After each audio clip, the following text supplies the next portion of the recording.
Hello नमस्कार मेरे प्यारे दोस्तों, निमी टेक्निकल क्लासेस में सहृदय स्वागत है आप सभी का। दोस्तों, जीवन में जीत हासिल करने की तैयारी के लिए मैं आप सभी के बीच खड़ा हो चुका हूं। और हाँ दोस्तों, आप अपने इस शुभ दिन का बस मुझे 30 मिनट दीजिए दोस्तों। बजरंग बली की सौगंध, इस 30 मिनट के अंदर जितने भी क्वेश्चन है उन सभी का आंसर आपके नोटबुक तक पहुंच जाएगा। ये क्लास भले ही दोस्तों यूपीपीसीएल का 19 मार्च 2021 शिफ्ट फर्स्ट का ओल्ड पेपर है, लेकिन दोस्तों old is gold. Her exam के लिए दोस्तों ये काफी होगा ये क्लास, इसलिए आपको पूरे ध्यान से इस क्लास को देखना पड़ेगा। ये क्लास भले ही यूपीपीसीएल का है दोस्तों, लेकिन भारत के केंद्रीय एवं राजकीय स्तर के आईटीआई इलेक्ट्रीशियन से संबंधित सभी प्रतियोगी परीक्षाओं को फोड़ने के लिए दोस्तों काफी होगा। तो चलिए दोस्तों, इजाजत दीजिएगा। जैसा कि पहला क्वेश्चन आपके सामने आ चुका है और पूरे ध्यान से दोस्तों इस क्वेश्चन को पढ़िएगा। ग्रिड में प्रतिक्रियाशील विद्युत शक्ति को नियंत्रित करने के लिए प्रयोग किया जाने वाला स्थैतिक उपकरण क्या कहलाता है। बिल्कुल नया है क्वेश्चन दोस्तों, इस क्वेश्चन को बस 1 मिनट के अंदर दोस्तों इसको पुराना करने वाले हैं। ग्रिड में प्रतिक्रियाशील विद्युत शक्ति को नियंत्रित करने के लिए प्रयोग किया जाने वाला स्थैतिक उपकरण क्या कहलाता है। इसको हम फैक्ट के नाम से जानते हैं। किसके नाम से प्यारे दोस्तों? फैक्ट के। फैक्ट का पूरा नाम लिखना दोस्तों फ्लेक्सिबल, इसका पूरा नाम लिखेगा फ्लेक्सिबल अल्टरनेटिंग करंट, है ना, फ्लेक्सिबल अल्टरनेटिंग करंट। ये क्वेश्चन दोस्तों एग्जाम में काफी बार पूछा जा चुका है। ट्रांसमिशन लाइन, यही दोस्तों इसका पूरा नाम होता है ना, ट्रांसमिशन लाइन या फिर ट्रांसमिशन सिस्टम आप कह सकते हैं। Flexible alternating current transmission system, है ना, ये होता है फैक्ट उपकरण। देखिए दोस्तों, जो फैक्ट उपकरण होते हैं ना, इसका कार्य क्या होता है, तो जो भी आपके ट्रांसमिशन लाइन होते हैं उन ट्रांसमिशन लाइन में दोस्तों, जैसे कि आपका एसी ट्रांसमिशन लाइन है ना, एसी ट्रांसमिशन सिस्टम है। इस सिस्टम की दोस्तों ये क्या करता है, इस सिस्टम की जो कंट्रोलिंग क्षमता होती है ना, जो दोस्तों कंट्रोलिंग कैपेसिटी होती है ना, उस कंट्रोलिंग कैपेसिटी को ये बढ़ाता है। और उसके अलावा दोस्तों जो एसी के ट्रांसमिशन लाइन होते हैं उसमें स्टैटिक उपकरण होते हैं ना, उस उपकरण की क्षमता को भी ये बढ़ाता है। और इसी के साथ में दोस्तों, जैसे कि एग्जांपल के लिए मैं आपको बता दूं, एग्जांपल के लिए दोस्तों जैसे कि संट, ये जो संट है ना, ये दोस्तों लाइन जो होता है आपका एसी ट्रांसमिशन लाइन, उसके संट क्रम में लगाया जाता है। किस में लगाया जाता है दोस्तों? संट क्रम में, यानी कि पैरेलल में लगाया जाता है। और ये कार्य कैसे करता है? ये दोस्तों करंट सोर्स के रूप में कार्य करता है। कैसे कार्य करता है? ये करंट सोर्स के रूप में ये कार्य करता है। और कुछ जानकारी, नई नई चीजें हैं दोस्तों, उसको आप गौर से सुनिएगा। कि जैसे कि इसका प्रकार हो गया ना दोस्तों, ये 2 प्रकार के होते हैं। पहला होता है जो आपका ये होता है संट कैपेसिटर, और दूसरा संट इंडक्टर। तो संट कैपेसिटर और संट इंडक्टर का क्या काम होता है? जो आपका संट कैपेसिटर है ना, यहां पर नोट कराता हूं दोस्तों, जो आपका संट कैपेसिटर है इसका काम होता है, जो आपकी एसी की ट्रांसमिशन लाइन है ना, इसका पावर फैक्टर सुधारना। ये क्या करता है? पावर फैक्टर को ये सुधारता है। और इसी के साथ में जो आपका संट इंडक्टर है, इस संट इंडक्टर का कार्य होता है दोस्तों कि देखिए, जो संट इंडक्टर है ना, ये लाइन में दोस्तों जो आपका फेरांटी प्रभाव होता है, जो आपका क्या होता है दोस्तों? फेरांटी प्रभाव होता है। इस फेरांटी प्रभाव के कारण एसी ट्रांसमिशन लाइन की जो एंड पॉइंट होता है, जिसको हम क्या कहते हैं? रिसीविंग पॉइंट या रिसीविंग वोल्टेज। तो फेरांटी प्रभाव के कारण दोस्तों जो रिसीविंग वोल्टेज होता है वो घट जाता है, उसको ये कंट्रोल करता है संट इंडक्टर। या फिर दोस्तों लाइन लॉस के कारण वोल्टेज बढ़ जाता है। तो दोनों कंडीशन होती है। फेरांटी प्रभाव के कारण वोल्टेज वोल्टेज बढ़ जाती है, और लॉस के कारण वोल्टेज दोस्तों ड्रॉप हो जाती है। तो उसी को कंट्रोल करता है संट इंडक्टर, है ना। दोबारा सुन लीजिएगा दोस्तों, ये फैक्ट है, इसका पूरा नाम होता है flexible alternating current transmission system. और ये एसी सिस्टम में ये क्या करता है दोस्तों? किसको कंट्रोल करता है? एसी सिस्टम का, जो एसी ट्रांसमिशन लाइन के जो कंट्रोलिंग क्षमता होती है उसको दोस्तों ये क्या करता है? कैपेसिटी को बढ़ा देता है ना। तो चलिए आपके सामने स्क्रीनशॉट भी ले लेता हूं दोस्तों। और ये स्क्रीनशॉट दोस्तों किस लिए लिया गया है? जैसा कि आपको पता है, आपको पीडीएफ भी मिलेगा। द्वितीयक बैटरी का अन्य दूसरा नाम क्या रखा गया है? ध्यान दीजिएगा दोस्तों, इसका जो दूसरा नाम है इसको हम एक्यूमुलेटर कहते हैं। देखिए, जो बैटरी है ना, टोटल 10 प्रकार के बैटरी है ना। तो 7 बैटरी है, ये दोस्तों प्राथमिक सेल के रूप में कार्य करती हैं।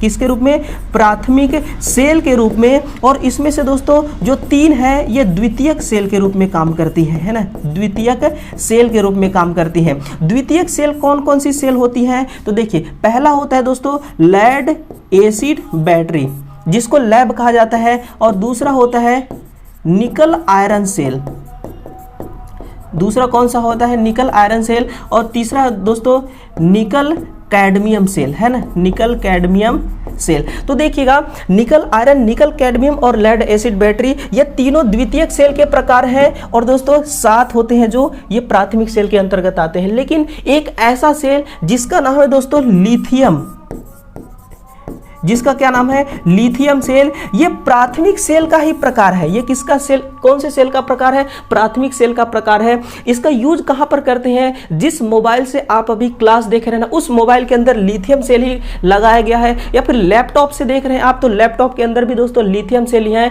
एक इस लिथियम सेल को दोस्तों अब ऑटोमोबाइल में भी यूज किया जा रहा है। जैसे कि एक गाड़ी दोस्तों लॉन्च हुई है अभी दोस्तों तकरीबन 2-3 साल हो गया है ना, महिंद्रा का है या फिर टाटा का, ये मेरे को ख्याल नहीं आ रहा है, उसमें भी दोस्तों लिथियम सेल को ही प्रयोग किया गया है। ये लिथियम सेल दोस्तों प्राथमिक सेल है, लेकिन हम इसको चार्ज करते हैं, मोबाइल को आप चार्ज करते हैं ना, तो यही बैटरी लगाई गई है मोबाइल में, तो इसको भी आप चार्ज करते हैं। लेकिन आप पढ़ते हैं दोस्तों कि प्राथमिक सेल को कभी चार्ज नहीं किया जाता। अब बताइएगा दोस्तों क्यों ऐसा हो रहा है ना। ज्वारीय एनर्जी को वैद्युत एनर्जी में रूपांतरित करने के लिए प्रयोग की जाने वाली प्रणाली को क्या कहा जाता है, इसको दोस्तों हम बांध प्रणाली कहते हैं। इसको क्या कहते हैं, बांध प्रणाली। देखिए जो आपका दोस्तों ज्वारीय एनर्जी है ना, ये समतल इलाकों में नहीं होता। जैसे कि आपका थर्मल पावर प्लांट हो गया समतल इलाकों में होता है, और हाइड्रो पावर प्लांट हो गया दोस्तों वो पहाड़ी इलाकों में होता है। लेकिन ये कहां पर होता है, समुद्री इलाकों में होता है ना। कहां पर दोस्तों, समुद्री इलाकों में। अगर दोस्तों मैं आपको कहूं कि भारत में पहला ज्वारीय प्लांट कहां पर है, तो ये कहां पर है दोस्तों, भारत में पहला ज्वारीय प्लांट जिसको हम टाइडल प्लांट के नाम से जानते हैं, तो ये है प्यारे दोस्तों आपका गुजरात में। कहां पर है दोस्तों, गुजरात में। अगर मैं कहूं कि गुजरात में कहां पर है, तो ये है दोस्तों कच्छ की खाड़ी पर। कहां पर है, कच्छ की खाड़ी पर। और ये 50 मेगावाट, कितना दोस्तों, 50 मेगावाट पावर जनरेट करती है। यानी कि 50 × 10⁶ करिए दोस्तों, कितना आएगा, 5 करोड़, है ना। कितना आएगा दोस्तों, 5 करोड़। तो 5 करोड़ वाट पावर जनरेट करती है ज्वारीय एनर्जी के द्वारा, जिसको हम टाइडल पावर प्लांट कहते हैं। यह है दोस्तों भारत का पहला ज्वारीय प्लांट है गुजरात में, जो कि कच्छ की खाड़ी में बसा हुआ है। तो ये हमेशा दोस्तों समुद्री इलाकों में ही होता है, ये समतल और पहाड़ी इलाकों में नहीं होता है। समुद्री इलाकों में दोस्तों एक बांध बना दिया जाता है। किसी डायोड के प्रचालन की स्थिति किसके द्वारा निर्धारित होती है, बस दोस्तों जितने शिद्दत के साथ मैं आपको इस क्लास में क्वेश्चनों को हैंडल करा रहा हूं आपको ना दोस्तों, उतने ही प्यार से दोस्तों आप इस क्लास को भी शेयर कीजिए, इस वीडियो को भी शेयर कीजिए और लाइक जरूर कीजिएगा प्यारे दोस्तों। आपका एक लाइक दोस्तों मेरे लिए एक कैप्सूल की तरह काम करता है, इसीलिए दोस्तों बस एक मोटिवेशन का कैप्सूल आप दीजिए, फिर देखिएगा कमाल क्या होता है। किसी डायोड के प्रचालन की स्थिति किसके द्वारा निर्धारित होती है, देखिए यह है उत्क्रमिक पुनर्व्याप्ति समय, जिसको हम कहते हैं दोस्तों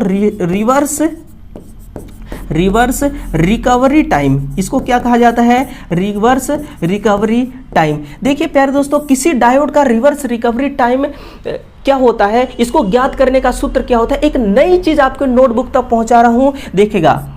रिवर्स रिकवरी टाइम को हम TRR से लिखते हैं, बराबर होता है दोस्तों बड़ा कोष्टक 2QRR बटा DI/dt, है ना।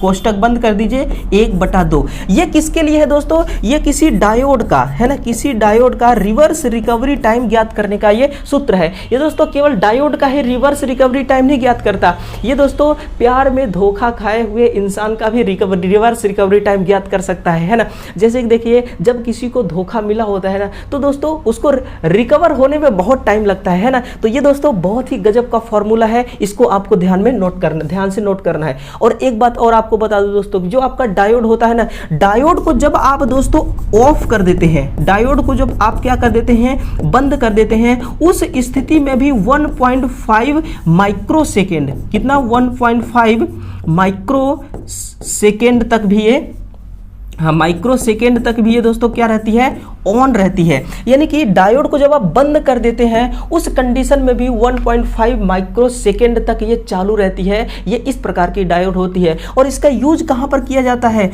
तो ये भी नोट करना प्यारे दोस्तों, यूज इसका किया जाता है स्विच के रूप में। किसके रूप में, स्विच के रूप में, या फिर दोस्तों रेक्टिफायर के रूप में।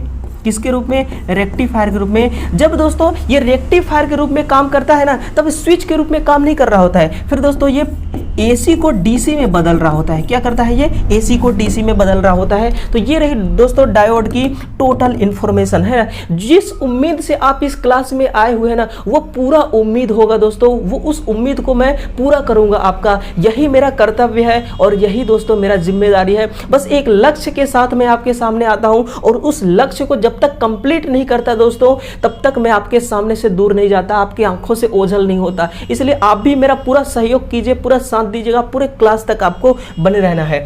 अगला क्वेश्चन क्या है दोस्तों? किसी प्रेरणा में क्राउलिंग का क्या कारण हो सकता है? दोस्तों आपने कौवा जरूर सुना होगा, लेकिन क्राउलिंग आप सुन रहे हैं पहली बार। देखिए क्राउलिंग क्या होता है ना? क्राउलिंग हम किसको कहते हैं? देखिए दोस्तों, अगर कोई एक ऐसा इंसान जो दोस्तों जीवन में कभी हारता नहीं है ना, बहुत स्ट्रॉन्गर है, अगर वो आपके सामने हार जाए तो आप क्या कहेंगे कि यार उम्मीद नहीं था कि हार सकते हो तुम, है ना, यार उम्मीद नहीं था, या फिर आप भी हार सकते हो, ऐसा आप पूछेंगे उससे सवाल। तो दोस्तों बिल्कुल उसी की तरह क्राउलिंग जो होता है ना, वो क्या है? देखिए दोस्तों, जो चुंबकीय क्षेत्र है ना, जो किस स्पीड से घूमता है? NS स्पीड से घूमती है। चुंबकीय क्षेत्र क्या है प्यारे भाइयों? एक फीलिंग्स है, एक प्रभाव है। फीलिंग्स भी कभी हारता है तो बिल्कुल हारता है। ये जो आपकी चुंबकीय क्षेत्र NS किसको हम कहते हैं? NS स्पीड से कौन घूमता है प्यारे दोस्तों? ये बताइएगा। चुंबकीय क्षेत्र घूमती है। अगर आपकी मोटर 2 पोल की है तो ये दोस्तों 3000 RPM से घूमेगी।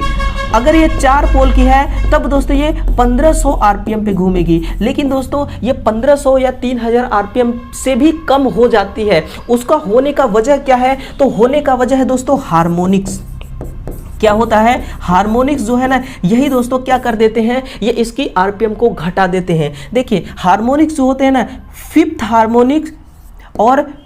हार्मोनिक और सेवंथ हार्मोनिक। अगर मैं पूछूं कि सेवंथ हार्मोनिक्स दोस्तों किस प्रकार का बल लगाते हैं, तो ये पॉजिटिव बल लगाते हैं। किस प्रकार का? ये दोस्तों चुंबकीय क्षेत्र को पॉजिटिव बल, और जो आपका फिफ्थ हार्मोन्स है ये निगेटिव बल लगाते हैं। ये कौन सी बल लगाएंगे?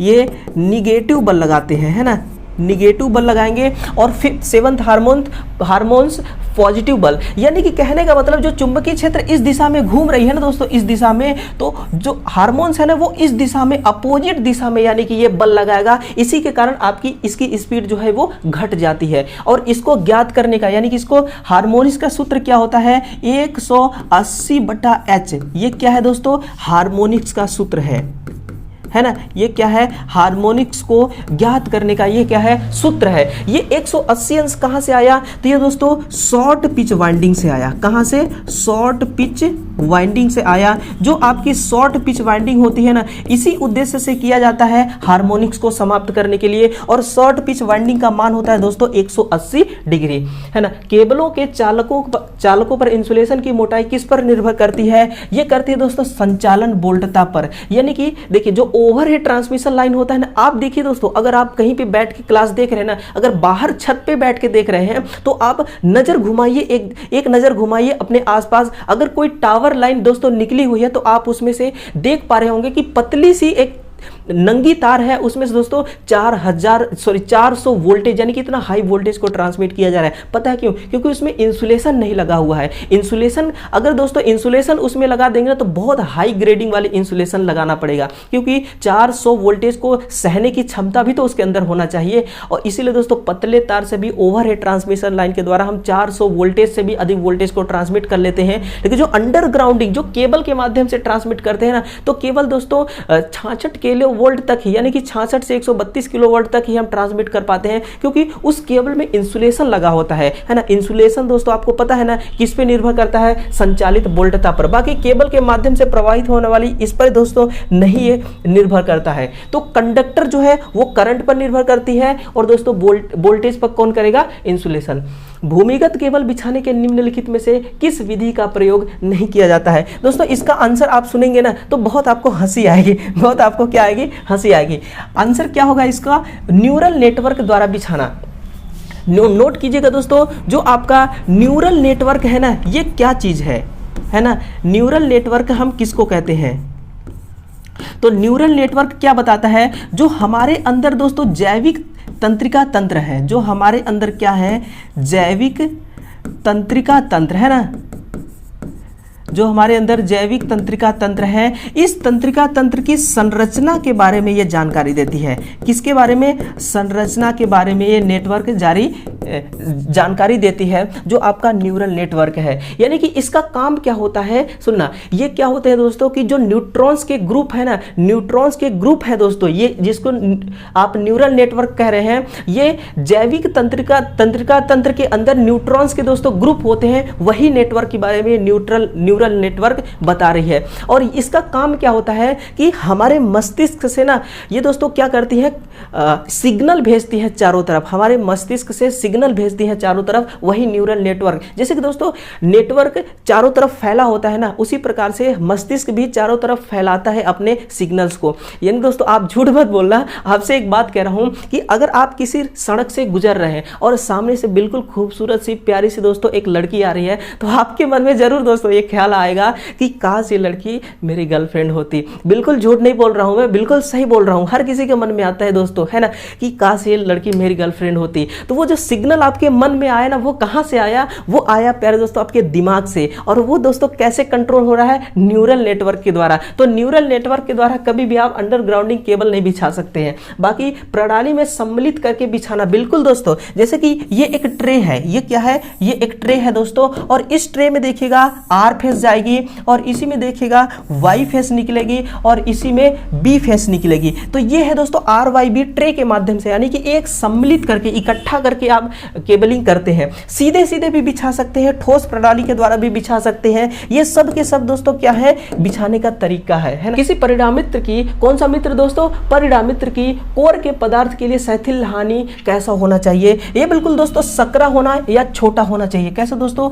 छोटा या चौड़ा, सॉरी, लंबा या सकरा होना चाहिए। आंसर इसका बी होगा, लंबा या सकरा होना चाहिए। यानी कि आप देखिए, ये है आपका बी और ये है आपका दोस्तों एच है। अब आप यहां से जब देखेंगे ना, तो जब यहां से दोस्तों इस प्रकार से इसमें ग्राफ बनता है, मैं ग्राफ को दोस्तों समझाने की कोशिश करूंगा।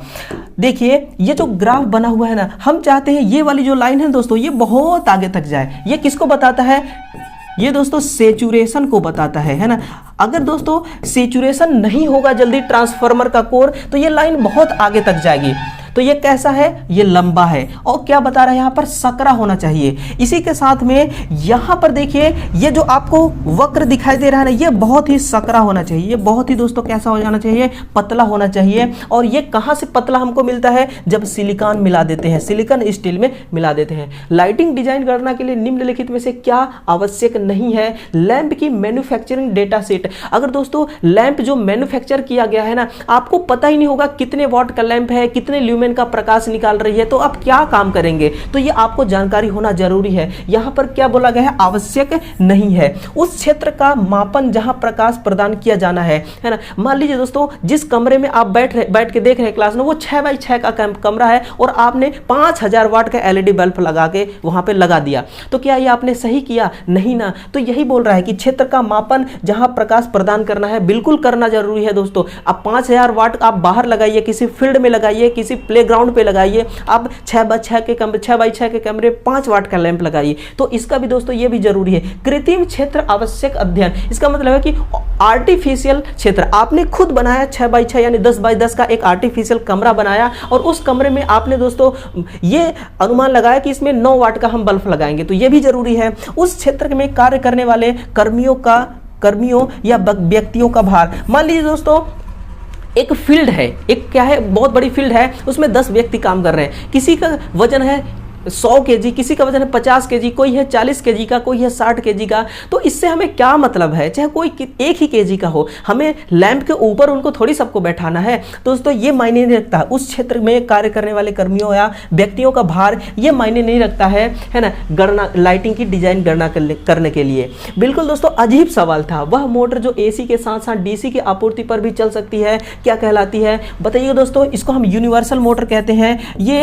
एसी शक्ति यानी कि ये दोस्तों AC पावर और DC दोनों पावर पर ये चल सकती है। लेकिन ध्यान दीजिएगा दोस्तों, DC पावर से जब आप चलाएंगे ना तो आप दोस्तों यूनिवर्सल मोटर से उच्च दक्षता प्राप्त करेंगे। और इसी के साथ दोस्तों ये जो 3000 से दोस्तों 40,000 RPM पर चल सकती है ना, तो ये इसी पावर में चल सकती है, DC पावर में ही। AC पावर में दोस्तों निम्न क्षमता, निम्न दक्षता या फिर इतना हैवी RPM भी आपको नहीं मिलेगा देखने के लिए। इसका यूज कहाँ पर करते हैं दोस्तों? आजकल शादियों में ना दहेज में लड़की को जरूर सिलाई मशीन मिलता है, और उसी सिलाई मशीन में दोस्तों क्या होता है, ये लगा हुआ होता है। कहां पर लगा होता है दोस्तों? ये सिलाई मशीन में। बहुत आसान दोस्तों इसका यूज मैंने आपको बता दिया, ये कभी आपको भूलेगा नहीं। डीसी मोटर का यूज आप कहां पर करते हैं दोस्तों? इंजन में। कहां पर करते हैं आप? रेल की इंजन में करते हैं। और तुल्यकालिक मोटर का प्रयोग दोस्तों पावर फैक्टर सुधारने में, क्या सुधारने में? जो आपकी शक्ति गुणांक होती है ना, उसी को सुधारने में यूज करते हैं। या फिर दोस्तों आप करते हैं यांत्रिक शक्ति प्राप्त करने के लिए। किसके लिए? यांत्रिक शक्ति प्राप्त करने के लिए। या फिर दोस्तों आप VR यानी कि वोल्टेज रेगुलेशन सुधारने के लिए। वोल्टेज रेगुलेशन में क्या करने के लिए? सुधार लाने के लिए। और इंडस्ट्रियल में दोस्तों, औद्योगिक में आप किसका प्रयोग करते हैं? इंडक्शन मोटर का, है ना। औद्योगिक में आप किसका यूज करते हैं? इंडक्शन मोटर का। तो सारे मोटर है दोस्तों जो आपके आंखों से होकर गुजर रहे हैं। और मोटर कितना इंपॉर्टेंट है आपके लिए, मोटर के पॉइंटों को आप पकड़िएगा, और वही पॉइंट दोस्तों आपको कहां ले जाएंगे? किसी ताप विद्युत संयंत्र में सुपर हीटर की भूमिका क्या होती है? बस दोस्तों ये वाष्पित्र से निकलने वाली वाष्प की नमी को हटाता है। अभी दोस्तों लाइव आपको दिखा रहा हूं ये कैसे हटाता है। देखिएगा, ये जो आपको बैकग्राउंड दिखाई दे रहा है ना, ये है दोस्तों आपका NTPC का लेआउट है। किसका है? NTPC का लेआउट। यहां पर देखिए दोस्तों आस्क यानी कि आस्क स्टोरेज है, यहाँ पर आस्क हैंडलिंग प्लांट है। कोयला यहाँ से पीस पास के दोस्तों हम यहाँ तक ला रहे हैं और उसको डाल रहे हैं बॉयलर में। बॉयलर जल रहा है दोस्तों, कोयला जल रहा है और पानी से स्टीम बन रहा है। वो स्टीम फ्यूल के रूप में जा रहा है इस सुपर हीटर से। ये सुपर हीटर इसको पास करा देगा दोस्तों एक मैन वाल्व के माध्यम से टरबाइन में। ये क्या है? ये है एक टरबाइन। तो देखिए ये टरबाइन की जो पंखुड़ियां हैं उस पर डायरेक्ट जाके पड़ रही हैं। तो दोस्तों अगर इस वाष्प में, इस स्टीम में नमी होगी तो बताइए इसकी पंखुड़ियों को जंग लगाएगा कि नहीं लगाएगा? लगा देगा ना। तो दोस्तों इसकी पंखुड़ियों को भी हमें ध्यान में रखना है, इसको जंग से बचाना है। इसलिए जो वाष्प तैयार हुआ है ना, उस वाष्प में जरा से भी नमी नहीं होना चाहिए। तो नमी को दोस्तों अवशोषित करने के लिए हम सुपर हीटर लगाते हैं। और हीटर क्या करता है दोस्तों? हीटर पूरी तरह से उसको वाष्प मतलब कि नमी रोधित बना देता है। चुंबकीय सुग्राहिता यानी कि मैग्नेटिक परमीबिलिटी का उचित संबंध क्या है? तो यह दोस्तों आप देखते हैं ना, ये जो आपको वक्र दिखता है ना दोस्तों, ये वक्र है ना, ये यहाँ पर लिखा होता है B और यहाँ पर लिखा होता है 2। इसके बीच में किसका संबंध है? गुणे का, प्लस का, माइनस का या भाग का? तो ये दोस्तों चुंबकन और चुंबकीय बल का। किसका? चुंबकन और चुंबकीय बल। B है चुंबकन और चुंबकीय बल क्या होता है? ये होता है दोस्तों H। शैथिल्य हानि किस कारक पर निर्भर करती है? तो ये दोस्तों आपकी अभिवाह फ्लक्स और आवृत्ति पर करती है। बिल्कुल नया कंटेंट आपके नोटबुक तक पहुंचाने वाला हूं, गौर से देखिएगा। देखिए जो हिस्टेरेसिस हानि होता है ना दोस्तों, सबसे पहली बात दोस्तों जो आपकी शैथिल्य हानि है, जो आपकी शैथिल्य हानि है, इसका दूसरा नाम दोस्तों क्या है? हिस्टेरेसिस हानि। इसी को हम कहते हैं हिस्टेरेसिस हानि। इसका सूत्र क्या होता है वो भी आपके नोटबुक तक दोस्तों बस पहुंचने ही वाला है। PH बराबर क्या होता है? B गुणे 1.6 इंटू F इंटू V। ये क्या है? ये दोस्तों प्यारा सा इसका फॉर्मूला है। अब इस फॉर्मूला पे दोस्तों थोड़ा गौर करते हैं। ये जो आपको 1.6 है ना, ये क्या है दोस्तों? ये B की घात X का मान है। तो B की घात में सिर्फ X ही नहीं हो सकता है, B की घात में दोस्तों A भी हो सकता है, B की घात में K भी हो सकता है। तो ये जो आपको X, A और K है ना, इसको हम क्या कहते हैं? इसको हम कहते हैं प्यारे दोस्तों स्टीनमेट्ज गुणांक। क्या कहते हैं? स्टीनमेट्ज गुणांक। बस दोस्तों दिल थाम के रखिए, बहुत कुछ इसके बारे में बताने वाला हूं। जो स्टीनमेट्ज गुणांक है ना, ये कहां से प्राप्त होता है? ये प्राप्त होता है दोस्तों हमें BH वक्र से या BH कर्व से हमें प्राप्त ये होता है। देखिए इसका मान कितना होता है? तो इसका दोस्तों जो मान है ना वो होता है 1.35 से लेकर के 2.5 तक इसका क्या होता है, इसका मान होता है। लेकिन जब दोस्तों हम क्या करते हैं, जब हम स्टील में क्या ऐड कर देते हैं, सिलिकॉन, जब स्टील में दोस्तों हम सिलिकॉन मिला देते हैं तो हमें 1.6 मान मिल जाता है ना, 1.6 मिलता है। और वही 1.6 दोस्तों यहाँ पर लिखा गया है। और इसका यूज कहाँ पर करते हैं, स्टीनमेट्ज गुणांक का यूज कहाँ पर करते हैं, बिल्कुल दोस्तों शिद्दत से सुनिएगा कि जो भी आपको दोस्तों एक ऐसा मैग्नेटिक पदार्थ है जिसके प्रति इकाई आयतन क्षेत्र पर प्रवाहित हो रहे करंट जो ड्रॉप हो रही है ना, उस ड्रॉप की गणना करने के लिए हम स्टीनमेट्ज गुणांक का प्रयोग करते हैं। बिल्कुल दोस्तों ऐसा कंटेंट आप पहली बार सुन रहे होंगे, बिल्कुल पसंद आ रहा होगा। अगर जब आपको लगे ना कि ये कंटेंट दिल को टच कर गया तो तुरंत दोस्तों आप थंब वाले पॉइंट को टच कर दीजिएगा, वो टचिंग दोस्तों मेरे दिल तक आ जाएगा, बस मैं एहसास कर लूंगा। सब स्टेशन में सिंगल बस बार व्यवस्था के लिए उपयोग की जाने वाली वोल्टेज रेटिंग कितना है, बस दोस्तों दिल थाम के बैठिए, बहुत कुछ बस बार से संबंधित आपके नोटबुक तक इंफॉर्मेशन पहुंचने वाली है। आंसर होगा 33 किलोवोल्ट। मैं आपको दोस्तों एक डायग्राम के माध्यम से समझाना चाहूंगा। यहां पर जनरेटर लगा हुआ है G1 है ना, जो जनरेटर कितना लगा हुआ है, 11 किलो वोल्ट आउटपुट में देता है ना। और इंजन यहाँ पे वही जनरेटर जो G2 है ये भी आउटपुट में 11 किलो वोल्ट देती है। और एक G3 एक और इंजन लगा हुआ है, यानी टोटल 3 इंजन लगे हुए हैं और तीनों के तीनों दोस्तों कितना आउटपुट देते हैं, 11 किलो वोल्ट के, है ना। ये जो आपका बस बार है ना दोस्तों, ये फीडर से कनेक्ट होते हैं। ये किससे कनेक्ट होते हैं, फीडर से। Feeder F1, feeder F2, feeder F3। Total output आपको कितना मिलेगा, 66 किलो वोल्ट है, 11 11 22 11 33 किलो वोल्ट, कितना मिलेगा, 33 किलो वोल्ट। हम चाहते हैं दोस्तों कि आउटपुट हमको जितना ये इंजन तीनों मिलाकर दे रहे हैं ना, हूबहू आउटपुट मिले, इसीलिए दोस्तों हम लगा देते हैं बस बार। और ये जो बस बार है ना, ये किसका बनता है, ये हार्ड ड्रॉन कॉपर का बनता है। किसका, हार्ड ड्रॉन कॉपर का बनता है। लेकिन दोस्तों अब समझने वाली बात यह है कि अगर यहाँ पर दोस्तों 33 किलो वोल्ट ये आउटपुट देना चालू कर दे, कितना, 33 किलो वोल्ट आउटपुट देना चालू कर दें, तो आपको कितना मिलेगा, 99 वोल्ट मिलेगी, किलो वोल्ट। तो 99 किलो वोल्ट को आप सिंगल बस बार से आप नहीं आउटपुट ले सकते हैं, उसके लिए 2-3 बस बार आपको लगाना पड़ेगा, है ना। तो ये कॉन्सेप्ट था बस बार का। एक संतुलित 3 फेज प्रणाली के लिए शून्य अनुक्रम घटकों का मान क्या होगा। बिल्कुल दोस्तों तुच्छ सवाल आपके सामने आया है। आंसर होगा इसका correct answer option number C, 0। क्योंकि देखिए जो आपका ये वाइंडिंग है R का, ये वाइंडिंग है दोस्तों Y का, और ये वाइंडिंग है आपकी B की, है ना। ये क्या है, R, Y और B। मान लीजिए ये संतुलित लोड है ना। इसमें दोस्तों मान लीजिए दोस्तों 10 किलोवाट और 10 किलोवाट इतना लोड है, तो ये बैलेंस लोड हो गया। तो इसमें दोस्तों न्यूट्रल जो यहां से तार निकलेगी ना, इसमें 0 एम्पियर करंट चलेगा। कितना चलेगा, 0 एम्पियर करंट चलेगा। अनबैलेंस की कंडीशन में दोस्तों इसमें करंट प्रवाहित होती है। निम्नलिखित में से कौन सी ओवरलोडिंग रिले है, तो ये होगा दोस्त, नहीं है, वो है स्थिर वैद्युत। स्थिर वैद्युत प्रकार का कोई दोस्तों ओवरलोड रिले नहीं होती है, ठीक है ना।